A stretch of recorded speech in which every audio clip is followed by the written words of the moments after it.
टिफिनसोबतच आज मी मुलांच्या टिफिनसाठी काहीतरी स्पेशल असं जे की हेल्दी आहे आणि थोडेसे एफर्ट्स आहेत, झटपट होणारं नाही आहे. तर ना मी इथे काय घेतलेले आहे, हे दुधीचे कबाब आहेत जे डीप फ्राय केलेले आहेत. आपण शॅलो फ्रायसुद्धा करू शकतो. तर इथे मी अर्धी दुधी घेतलेली आहे, एक छोटासा गाजर घेतलेला आहे ग्रेड करून आणि 4-5 लसणीच्या पाकळ्या अशाच किसूमध्ये घेतले. 1 चमचा लाल तिखट आणि थोडीशी हळद घेतलेली आहे, धना पावडर घेतलेला आहे, अर्धा चमचा चाट मसाला घेतले आहे, एकदम चिमूटभर चिली फ्लेक्स टाकलेले आहे, चवीनुसार मीठ आणि सर्व मिक्स करून घेतलेलं आहे. आता मी कढईमध्ये थोडंसं तेल घेतलं, याच्यामध्ये जिरं टाकलं आहे, हिंग टाकलं आहे आणि जे दुधीचं मिश्रण केलेलं होतं ना ते सुद्धा मिक्स करून घेतलेलं आहे.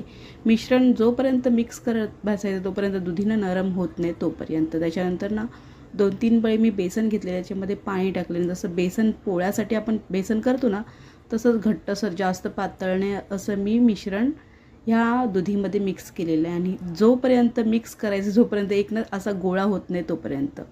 तर इथे बघा थंड झालेला आहे गोळा थोडा आणि इथे ना शेवया, आपण शेवयाची खीर बनवतो ना ते शेवया घेतलेले आहेत, क्रश केलेले हाताने, तीळ टाकलेले आहेत थोडेसे त्याच्यामध्ये कारण की छान वाटतं.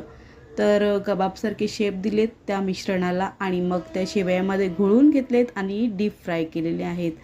एकदम झटपट होणारी, मी तर म्हणेल झटपट होणारी आहे आणि टेस्टीसुद्धा खूप लागते हां, मस्तच. तर मी आज टिफिनसाठी दिलेले आहे स्वरच्या हे दुधीचे कबाब, जे की मुलांना खूपच हेल्दी आहेत आणि दुधी तर अशी खाल्ली जात नाही. तर टिफिनमध्ये आहे ज्वारीची भाकरी, जी की खूपच मऊ आणि लुसलुशीत आहे, तुम्ही पाहू शकता. आणि ही दुपारपर्यंत काय रात्रीपर्यंतसुद्धा नरम राहते. तर कबाब इतके टेस्टी झाले होते आणि मी टिफिनसाठीच फक्त बनवलेली ना, त्यामुळे मग ह्यांना फक्त टिफिनसाठी एक उरला होता, मग टिफिनमध्ये देऊन टाकला. त्याचबरोबर आहे मसाल्यामध्ये जसं मसाला भात असतो ना तसाच मी बनवते मसाला भात आणि ना मी वरतून थोडंसं ओलं खोबरंसुद्धा टाकून घेते, म्हणजे टिपिकल एकदम लग्नाच्या पंक्तीतला मसाला भात.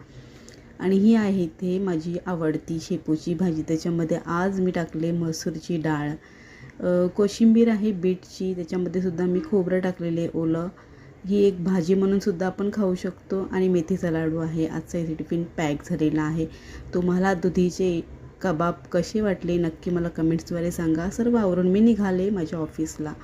मग व्हिडिओ आवडल्यास फेसबुक इंस्टावाले फॉलो करा आणि यूट्यूबवाले सबस्क्राईब करा. भेटूया आपण अशाच छान छान व्हिडिओसोबत. तोपर्यंत बाय.